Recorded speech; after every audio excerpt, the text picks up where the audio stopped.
먹는 자는 영원히 살리라. 아멘.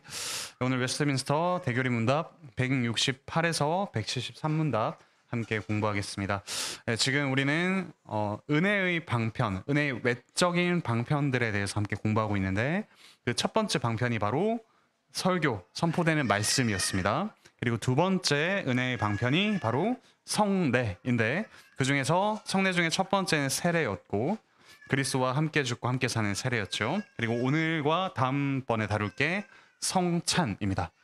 함께 나누는 식사인데 성례로서의 식사, 성찬에 대해서 오늘 먼저 앞부분 함께 공부해 보도록 하겠습니다. 168문답 읽겠습니다. 성찬은 무엇입니까? 성찬은 예수 그리스도께서 명하신 바를 따라 떡과 포도주를 주고받음으로써 그분의 죽으심을 보여주는 신약의 성례입니다. 성찬에 합당하게 참여하는 자들은 주님의 몸과 피를 먹고 마심으로 영적 양식을 공급받고 은혜 가운데 성장하며 그들이 주님과 갖는 연합과 교제를 확신하고 하나님을 향한 감사와 헌신뿐만 아니라 신비한 몸의 지체들로서 서로 나누는 사랑과 교제를 증거하고 새롭게 하는 것입니다. 자, 하나씩 좀 살펴보도록 하겠습니다. 첫 번째, 이 성찬을 보고 그리스도의 무엇을 보여주는 성례라고 합니다. 거란에 들어갈 말이 무엇이냐면 죽으심입니다. 그리스도의 죽으심이 이 성찬을 통해서 보여진다라고 합니다. 왜 그럴까요? 그리스도의 살과 피가 나누어지기 때문에 그리스도의 죽으심이 분명하게 드러납니다.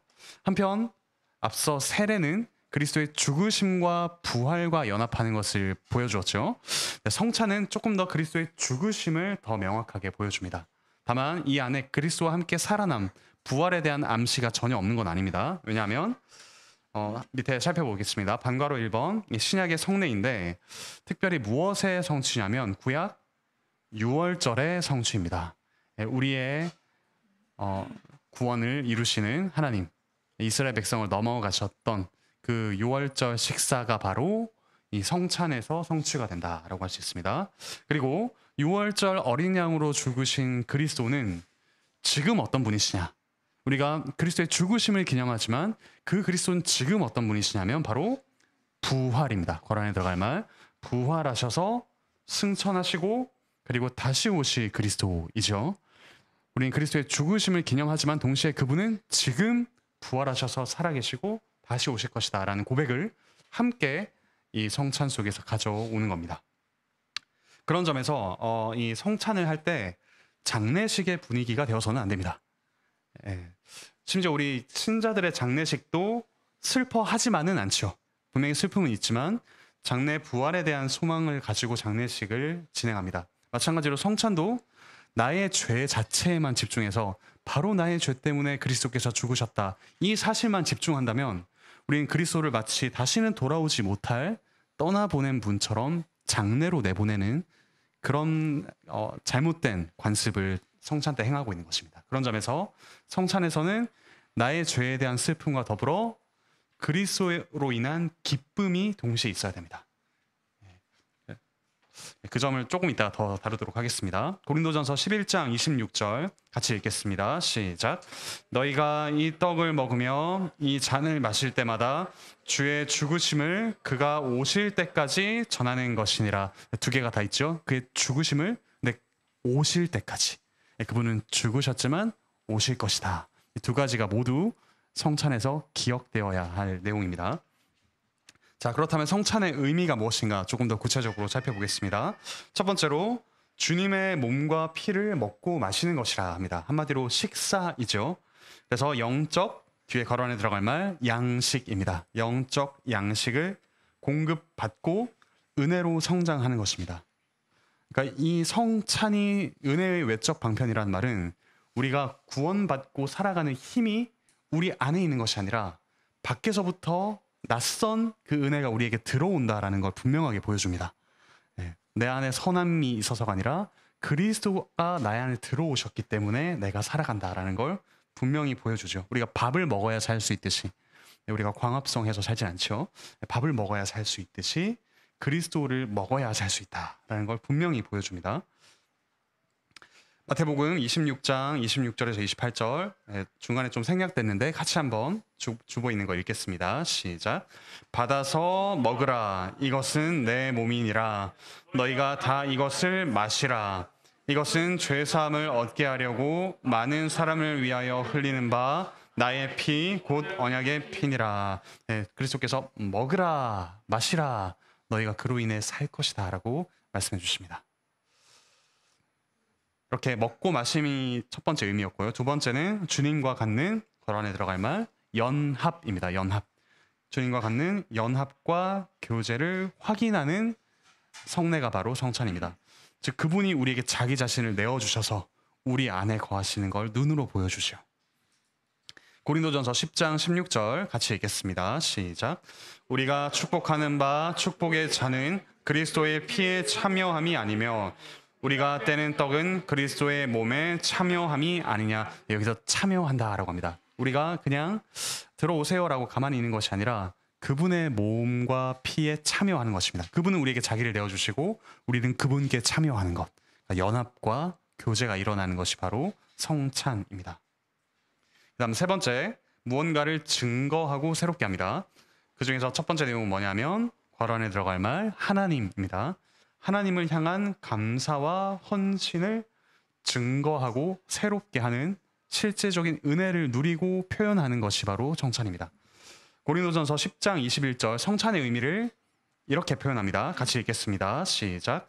너희가 주의 잔과 귀신의 잔을 겸하여 마시지 못하고 주의 식탁과 귀신의 식탁에 겸하여 참여하지 못하리라. 그러니까 우리가 성찬을 먹는다는 말은 저희의 생명은 하나님으로부터만 옵니다라는 고백이기도 합니다. 이 시간에 다른 걸 먹고 이 시간에 다른 걸 하는 게 아니라 하나님으로부터는 양식을 먹는다는 건 하나님이 저의 생명의 공급자입니다. 하나님께 헌신하겠습니다 라는 믿음의 표시이기도 하다라는 뜻이죠. 그리고 두 번째, 하나님과 관련될 뿐만 아니라 두 번째로는 몸의 지체로서 괄호 안에 들어갈 말 서로입니다. 서로 나누는 사랑과 교제입니다. 그러니까 우리가 수직적인 차원뿐만 아니라 수평적인 차원에서 저 사람도 나처럼 하나님의 공급을 받아 살아가는 사람이구나 라는 걸 확인하고 누리는 자리가 바로 성찬이라고 할 수가 있겠죠. 다음 페이지 말씀 같이 읽겠습니다. 고린도전서 10장 17절 읽겠습니다. 시작. 떡이 하나요 많은 우리가 한 몸이니 이는 우리가 다 한 떡에 참여함이라. 같은 걸 먹고 마신다. 이 세상에서는 우리가 경제력에 따라서 또 자기 취향에 따라서 다른 걸 먹고 마시지만 우리가 같은 걸 먹고 마시는 식구가 되었죠. 말 그대로 우리는 식구가 된 사람들이라는 걸 성찬 때 확인합니다. 그런 점에서 성찬을 참여하실 때 너무 눈만 감고 혼자 이렇게 묵상하지 마시고 옆에서 이 성찬을 함께하는 자들을 보시기 바랍니다. 이 성찬에서 봐야 되는 건 주님의 몸과 이 피가 나누어지는 것뿐만 아니라 그걸 함께 먹는 교제하는 사람들을 보는 것. 그게 상당히 중요한 성찬의 요소다라고 우리가 생각해야 될 겁니다. 취하시면 안 됩니다. 꼭 같이 보셔야 됩니다. 근데 이런 성찬을 방금 어떤 의미가 있는지 살펴봤는데 성찬을 좀 다양한 면에서 좀 살펴볼 수 있습니다. 세 번째로 성찬의 다면성인데 성찬에서 우리가 어떤 걸 확인하느냐? 과거와 미래와 현재라는 시간의 다양함을 또 보게 됩니다. 뭐냐면 첫 번째, 우리는 성찬에서 과거에 그리스도께서 십자가에서 살과 피를 내어주신 은혜를 믿습니다. 괄호 안에 들어갈 말 믿음입니다. 과거에 분명히 일어난 사건에 대한 믿음을 경험하고 고백하는 것이 성찬이죠. 시간의 면에서. 두 번째, 이 성찬은 미래와도 관련이 있습니다. 다시 오실 그리스도와 나눌 그 영원한 천국 잔치를 소망하는 겁니다. 괄호 안에 들어갈 말 소망입니다. 성찬을 할 때 그러므로 소망을 가지셔야 됩니다. 소망을 새롭게 하는 게 필요합니다. 마태복음 26장 29절 같이 읽겠습니다. 시작. 내가 포도나무에서 난 것을 이제부터 내 아버지의 나라에서 새 것으로 너희와 함께 마시는 날까지 마시지 아니하리라. 아버지의 나라에서 우리가 함께 그리스도와 나눌 식탁이 있다는 겁니다. 그리고 요한계시록 19장 9절 같이 읽겠습니다. 시작. 어린 양의 혼인잔치에 청함을 받은 자들은 복이 있도다. 그 잔치를 청함을 받은 걸 이 땅에서 누리는 게 바로 성찬이다라고 할 수가 있겠죠. 그래서 성찬 때 소망을 가지셔야 됩니다. 세 번째, 그런데 이거는 단순히 과거와 미래, 지금과는 상관없는 그런 일이 아니라 현재에도 성찬에 임재하신 그리스도와 그리고 그 임재를 함께 누리는 지체들과 서로 사랑하는 겁니다. 거란 안에 들어갈 말 사랑입니다. 그러므로 이 성찬 안에 과거와 미래와 현재, 믿음과 소망과 사랑이 모두 들어있고 그걸 누릴 수 있습니다. 이게 시간과 관련된 다면성이었고요. 두 번째는 방향과도 좀 다양한 관련이 있습니다. 첫 번째는 수직입니다. 동그라미 1번 옆에 괄호 안에 들어갈 말 수직적으로 하나님께 대한 감사와 헌신을 하죠. 아까 살펴봤듯이 하나님께 대한 감사와 헌신. 그리고 다음 괄호 안에 들어갈 말 수평입니다. 서로 사랑하는 관계를 누립니다.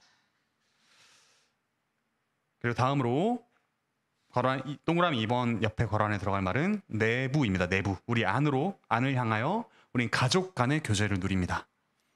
그리고 다음 괄호 안에 들어갈 말 외부입니다. 바깥을 향하여 우리는 이 성찬에 참여하는 가족과 참여하지 않는 가족이 아닌 자들을 구별하는 것. 그러니까 세례뿐만 아니라 성찬도 분명히 가족을 구별하는 기준이 됩니다. 그리고 세 번째, 우리의 감정과 관련해서는 죄에 대해서 우리는 애통하죠. 괄호 안에 들어갈 말 애통입니다. 분명한 자기 죄에 대한 애통이 있어야 합니다. 하지만 동시에 은혜로 인한 기쁨 역시 있어야 됩니다. 괄호 안에 들어갈 말 기쁨. 네, 이게 성찬에 관련된 전반적인 내용이었고요. 169문답 이어서 읽겠습니다. 그리스도께서는 성찬 예식에서 떡과 포도주를 어떻게 주고받으라고 명하셨습니까?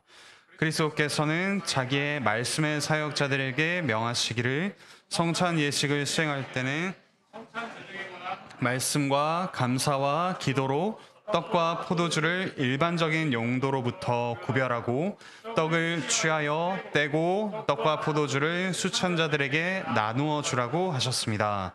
그러면 수찬자들은 동일한 주님의 명령을 따라 그리스도께서 자신들을 위해 몸이 찢기시고 피 흘리신 것을 감사히 기념함으로 떡을 취하여 먹고 포도주를 마셔야 합니다.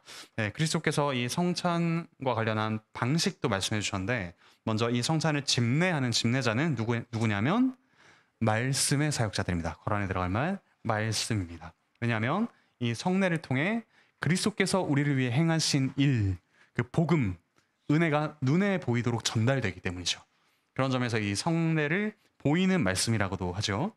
이 점에서 성례를 집례하는 주관자는 말씀의 사역자들이어야 합니다.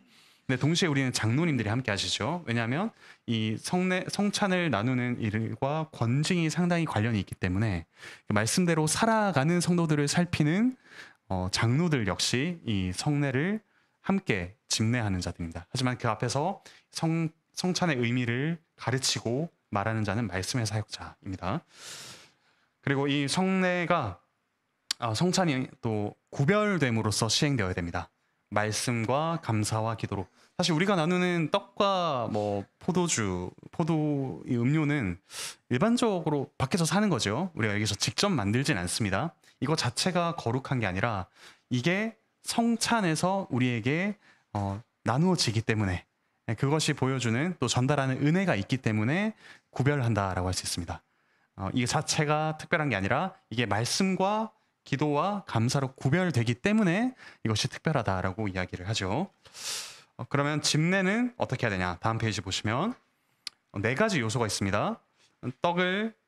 여기서 떡을 취하여 떼고 떡과 포도주를 나누어 준다 했는데 마태복음 26장 26절을 보시면 떡을 가지사 축복하시고 떼어 나누어 주신 것. 이 4가지입니다. 가지사 축복하시고 떼어 나누어 주는 것. 이 요소가 성찬에 들어가고 이것이 곧 그리스도께서 우리에게 자기를 내어주신 것을 또한 보여주는 중요한 모습이기도 하죠.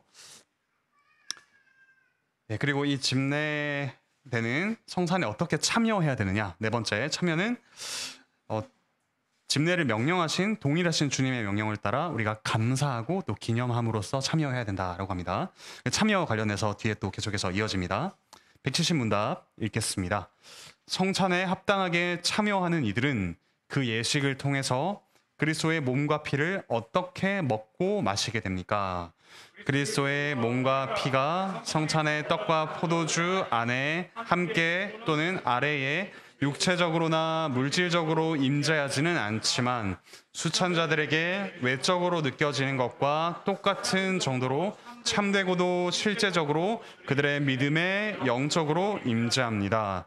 그러므로 성찬 예식에 합당하게 참여하는 이들은 그 예식을 통하여 육체적으로나 물질적으로가 아니라 영적인 방식으로 그리스도의 몸과 피를 먹고 마시는 것입니다. 하지만 그들은 십자가에 못 박힌 그리스도와 그분의 죽음이 가져다 준 모든 은덕을 믿음으로 받고 자신들에게 적용하는 한에서는 참되고도 실제적으로 먹고 마시는 것입니다.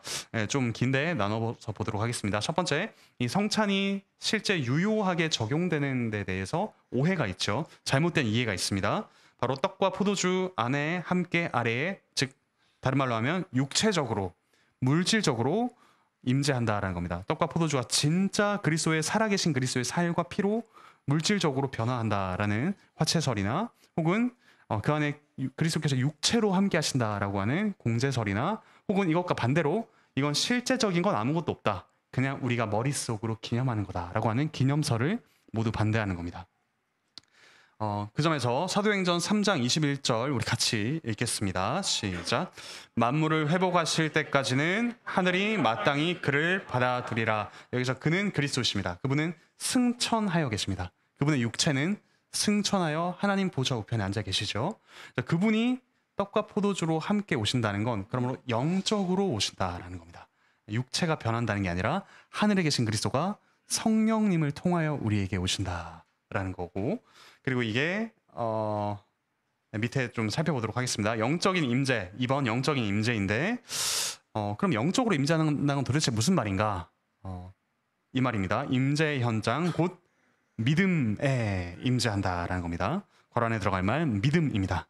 우리가 그냥 느끼고 생각하고 기억하고 정도가 아니라 그리스도께서 이 성찬을 통해 우리에게 은혜를 지금도 베풀고 계신다라는 사실, 그분이 우리를 위해 자기를 내어주셨다는 사실을 믿음으로 그 성찬에 임할 때 그 믿음에 하나님께서 은혜를 또 부어주신다라고 합니다. 그런 점에서 이게 조금 이해하기 어려우실 수 있지만 우리가 믿음으로 나간다는 건 빈손을 내미는 겁니다. 하나님 은혜를 주십시오. 손 꽉 쥐고서 하나님 저는 이것도 있고 저것도 있는데 요만큼만 주세요 하면서 꽉 쥐는 것이 아니라 빈손으로 하나님께서 저에게 주셔야 됩니다 라고, 이 자리, 이 성찬에서 저에게 주셔야 됩니다 라고 빈손으로 나아갈 때 거기 주님께서 은혜를 베풀어 주신다라고 좀 이해할 수가 있겠습니다.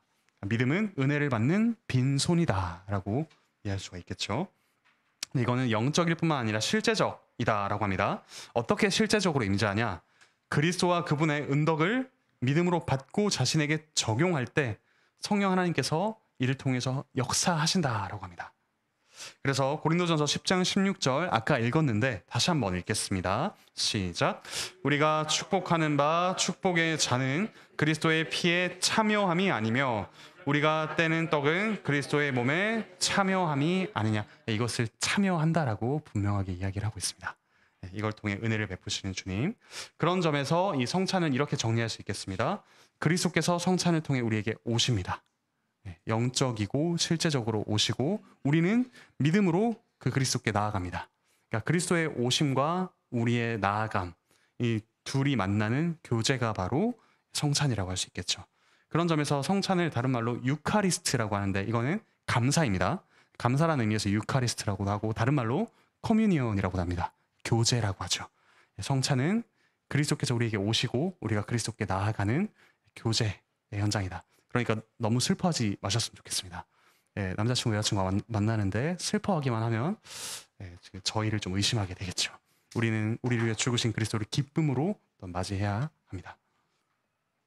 171문답 부터는 이제 성찬에 참여하기 전, 그리고 74문답에서는 참여하는 중에, 그 다음은 참여한 후에 이렇게 나뉘는데 오늘은 참여하기 전까지만 함께 공부하도록 하겠습니다.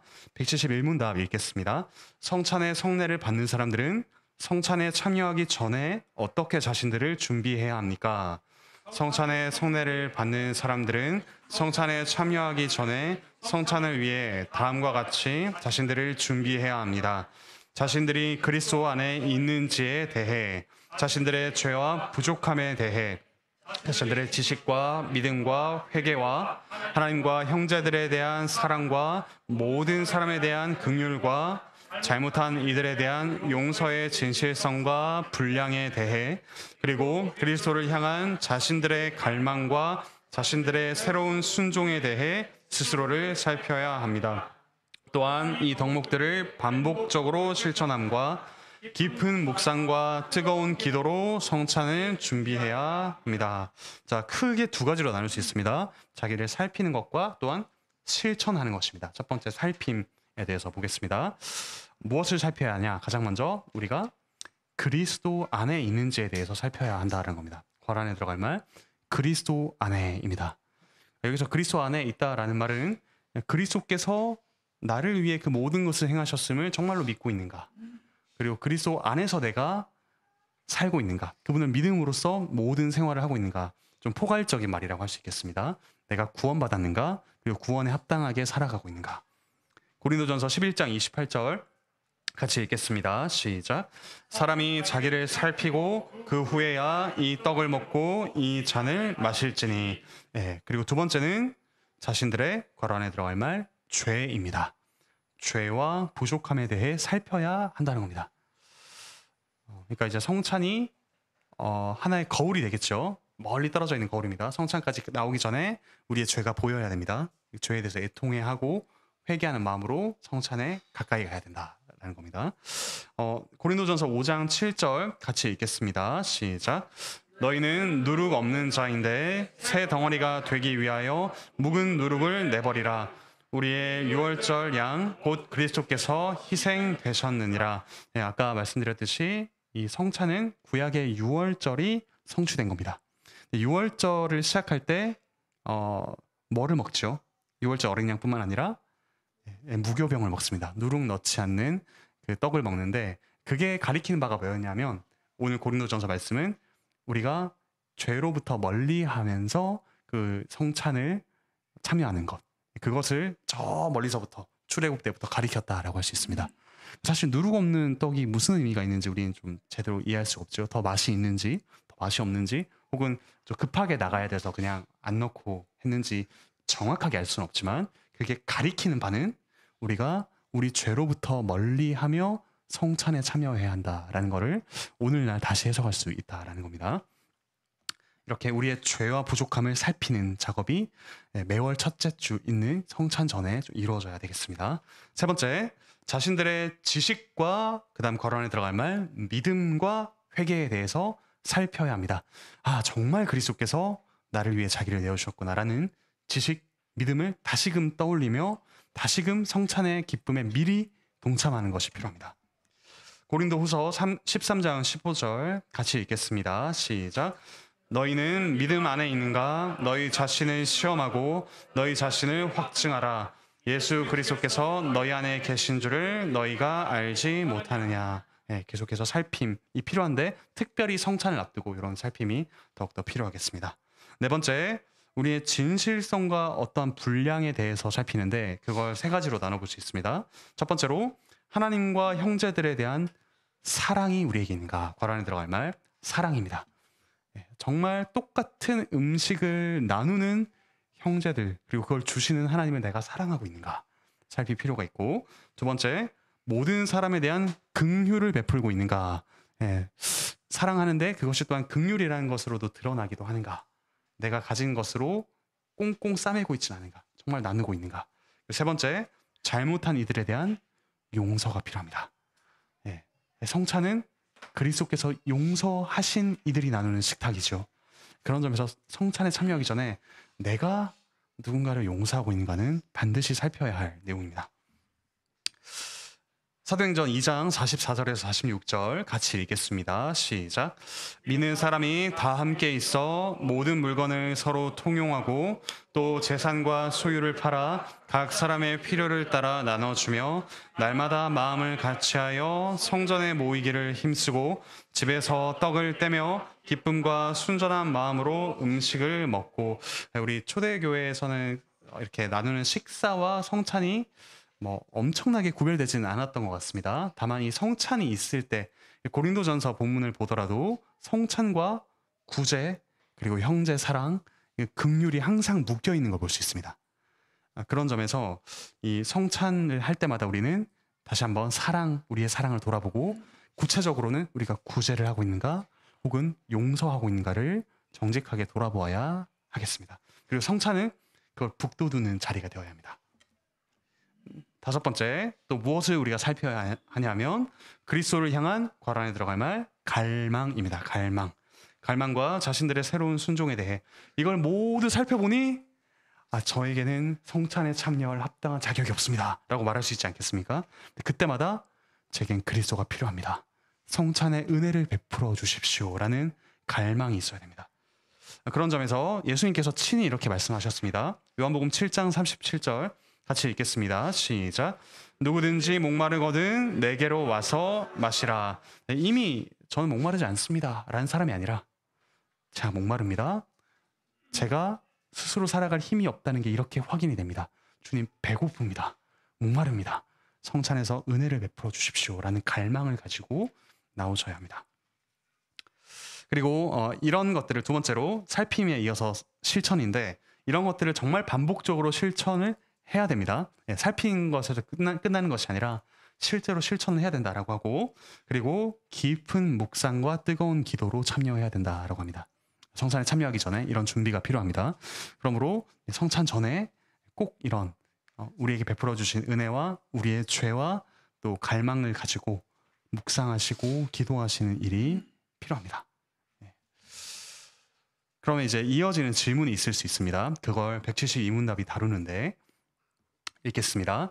자신이 그리스도 안에 있는지 또는 성찬에 임할 합당한 준비가 되었는지 의심하는 이도 성찬에 참여할 수 있으니까, 자신이 그리스도 안에 있는지 또는 성내에 합당한 준비가 되었는지 의심하는 이도 비록 그에 대해 아직 확신하지 못한다 하더라도 그리스도에 대한 참된 관심을 가질 수 있습니다. 만약 그가 그런 결핍에 대해서 매우 우려하여 그리스도 안에서 발견되고 악에서 떠나기를 진실하게 원한다면 하나님께서 보시기에 그는 준비가 된 것입니다. 그럴 경우 약하고 의심하는 그리스도인들을 안심시키기 위해서도 약속은 주어지고 성례는 제정된 것이기에 그는 자신의 불신앙을 애통해하고 의심을 해소하도록 노력해야 합니다. 그렇게 하면서 그는 더욱더 강건해지기 위해서 성찬에 참여할 수 있으며 반드시 참여해야 합니다. 우리가 흔히 생각하기로 자기를 살피고 성찬에 참여해야 한다면 나의 이런 죄를 가지고 과연 성찬에 참여할 수 있을까? 더러운 손으로 음식에 손을 댈 수 있을까라고 생각할 수 있습니다. 하지만 이런 의심과 확신과 참된 관심은 공존할 수 있다라고 합니다. 그게 구체적으로 어떻게 판단할 수 있느냐? 우리의 결핍에 대해서 우리가 정말 우려하고 있는가? 괄 안에 들어갈 말 우려입니다. 어쩔 수 없지라고 하면서 반복적으로 죄를 지는 것이 아니라 이것이 정말 내게 부족하구나, 나는 주님이 없으면 안 되겠구나라는 우려가 있는가가 한 가지 기준입니다. 마태복음 5장 3절 4절에서 예수님께서 이렇게 말씀하셨죠. 같이 읽겠습니다. 시작. 심령이 가난한 자는 복이 있나니 천국이 그들의 것이며 애통하는 자는 복이 있나니 그들이 위로를 받을 것이며. 온갖 죄와 또 세상의 핍박에 이렇게 찌들려서 심령이 가난해진 자, 그러니까 심령이 부요해서 하나님 저는 이렇게 잘 살았습니다 하는 자들이 아니라 심령이 가난한 자들 축하한다, 천국이 너희의 것이다 라고 주님께서 말씀하십니다. 그리고 죄 하나도 없이 죄를 보지도 않고 살아가는 사람이 아니라 애통해하며 처절하게 회개하는 사람, 아파하는 사람, 그에게 위로를 주시겠다, 주님께서 축하하시고 축복하시죠. 그런 점에서 결핍에 대한 우려는 이 성찬에 참여할 수 있는 중요한 기준이 됩니다. 두 번째, 괄호 안에 들어갈 말 진실입니다. 진실하게 원하는 겁니다. 무엇을 진실하게 원하느냐면 나는 비록 이렇게 결핍이 있지만 그리스도 안에서 내가 발견되었으면 한다. 그리고 내가 정말로 악에서 떠나기를 원한다라는 이런 원함이 있다면 우리가 성찬에 참여해도 된다라고 생각할 수 있겠습니다. 시편 66편 20절은 이렇게 이야기합니다. 같이 읽겠습니다. 시작. 하나님을 찬송하리로다. 그가 내 기도를 물리치지 아니하시고 그의 인자하심을 내게서 거두지도 아니하셨도다. 어떤 죄인의 기도이든 하나님이 진실하게 기도하는 자의 기도를 물리치지 않으신다. 진실하게 그리스도 안에서 발견되길 원하는 자를 물리치지 않으신다 말씀하십니다. 자, 그 다음 이렇게 의심 속에서도 우리가 참여할 수 있는데, 속에서도 참여할 수 있다가 아니라 속에 있을수록, 근심할수록, 의심할수록, 불안해할수록 더욱더 우리는 성찬에 참여해야 된다라고 합니다. 왜냐하면 첫 번째로 우리가 성례의 이런 성격을 기억하기 때문인데, 무엇이냐면 성례는 믿음을 증명할까요? 시험할까요? 뭐 할까요? 강화하기 때문입니다. 괄호 안에 들어갈 말 강화입니다. 성례는 우리의 믿음을 강화합니다. 마태복음 11장 28절에서 예수님께서는 초대하십니다. 이렇게 초대하시죠. 같이 읽겠습니다. 시작. 수고하고 무거운 짐진 자들아 다 내게로 오라. 내가 너희를 쉬게 하리라. 힘세고 가볍게 살아간 자들아가 아니라 수고하고 무거운 짐진 자들아 오라라고 하십니다. 그 다음에 마태복음 12장 20절은 예수님에 대해서 이렇게 이야기하고 있죠. 같이 읽겠습니다. 시작. 상한 갈대를 꺾지 아니하며 꺼져가는 심지를 끄지 아니하기를 심판하여 이길 때까지 하리니. 그분은 우리가 상한 갈대임을 아는 자들이라면 우리를 결코 거부하지 않으십니다. 우리의 믿음을 강화시켜주기 위해 식탁의 자리로 초대를 하십니다. 근데 우리가 이걸 기억할 뿐만 아니라 또한 우리의 노력도 필요합니다. 우리의 불신앙을 애통해하고 또 의심을 해소하도록 노력을 하면서 우리가 더욱더 성찬에 참여해야 될 겁니다. 자, 이제 마지막 173문답 또 이어지는 질문이 이렇습니다. 읽겠습니다. 믿음을 고백하고 성찬에 참여하기를 원하는 이에게 성찬을 못 받게 할 수 있습니까? 비록 믿음을 고백하고 성찬에 참여하기를 원한다 할지라도 무지하며 수치스러운 일이 드러난 이들은 그들이 가르침을 받아 변화되기까지 그리스도께서 그분의 교회에 맡기신 권세로 성찬을 못 받게 할 수 있으며 또한 못 받게 해야 합니다. 이런 것들이 드러날 때 드러나고 난 뒤에 괜찮아 다 괜찮아라고 성찬에 드리는 것이 아니라 분명히 그 죄를 다뤄야 한다라고 합니다. 어떤 것들이냐면 무지와 수치라고 합니다. 그러니까 어떤 죄에 대해서 이 사람이 모르고 짓는 것도 분명히 짚고 넘어가야지 또 성찬에 참여할 수가 있겠죠. 정말 수치스러운 모습을 보이고도 뻔뻔하게 오는 것이 아니라 거기에 대한 분명한 회개와 변화가 일어나야 된다라고 합니다. 고린도전서 11장 29절 이렇게 이야기합니다. 같이 읽겠습니다. 시작. 주의 몸을 분별하지 못하고 먹고 마시는 자는 자기의 죄를 먹고 마시는 것이니라. 무지가 핑계가 될 수가 없습니다. 무지가 보인다면 분명히 이야기를 해야 합니다. 그리고 고린도전서 11장 33에서 34절 같이 읽겠습니다. 시작. 그런즉 내 형제들아 먹으러 모일 때에 서로 기다리라. 만일 누구든지 시장하거든 집에서 먹을지니 이는 너희의 모임이 판단받는 모임이 되지 않게 하려 함이라. 성찬을 앞뒤로 감싸는 내용이 고린도 성도들이 모였을 때 먼저 먹어버리는, 그러니까 부유한 이들이 가져온, 그러니까 먼저 올 수 있는 여유가 있고 또 좋은 음식을 가져올 수 있는 여유가 있는 이들이 먼저 음식을 먹어버리는 그런 부끄러운 일이 일어났죠. 그걸 다루면서 성찬을 이야기합니다. 성찬에 참여하는 이들은 이런 부끄러움을 벗어버려야 한다라고 분명하게 성경에서 가르치고 있습니다. 그런 점에서 이 성례는 하나님의 가족을 구별하는 외적인 기준이 된다라는 점을 우리가 성찬에서 분명하게 또한 경험해야 합니다. 두 가지가 다 있죠. 죄인을 초청하는 은혜의 자리인 동시에 그 죄를 모르거나 인정하지 않는 이들을 일정 부분 구별하는 또 구별의 자리이기도 합니다. 자, 두 번째. 근데 언제까지 이렇게 성찬에 참여하지 못하게 하냐면 가르침을 받고, 모르는 데는 가르침을 받아야겠죠. 가르침을 받고, 그리고 수치스러운 거는 변화되어야 됩니다. 거란에 들어갈 말 변화되기까지입니다. 무슨 권세로 이렇게 하냐라고 물어볼 수 있겠죠. 나의 삶은 내 마음대로 하는 거지. 내가 스스로 거리낌이 없는데 성찬에 참여해도 되지 않겠냐라고 말할 수 있지만 그리스도께서 교회에 맡기신 권세로 이렇게 권면할 수가 있습니다. 거란에 들어갈 말 교회입니다. 식사는 요즘 워낙 혼자 먹는 밥이 유행하지만 성찬은 절대 혼밥이 아닙니다. 공동 식사이고 식구가 함께 먹는 그런 식사이죠. 그 식사에 함께 참여하게 하는 권세는 또 가장에게 있었죠. 지금도 공동 식사에 더러운 손을 가지고 그리고 부끄러운 모습을 가지고 참여하기는 어렵습니다. 마찬가지로 교회에 이런 권세를 주셨다면 교회의 지도와 가르침을 받아 변화되기까지 성찬에 참여하지 못하는 그런 권징이 있어야 합니다. 고린도전서 5장 11절 같이 읽겠습니다. 시작. 이제 내가 너희에게 쓴 것은 만일 어떤 형제라 일컫는 자가 음행하거나 탐욕을 부리거나 우상 숭배를 하거나 모욕하거나 술 취하거나 속여 빼앗거든 사귀지도 말고 그런 자와는 함께 먹지도 말라 함이라. 첫 번째 줄에 나오듯이 어떤 형제라 일컫는 자, 즉 이미 세례를 받고 우리 공동 식사에 참여하기 합당하다고 여겨지는 자, 그가 이런 일을 할 때에는 외인처럼 여기라라고 합니다.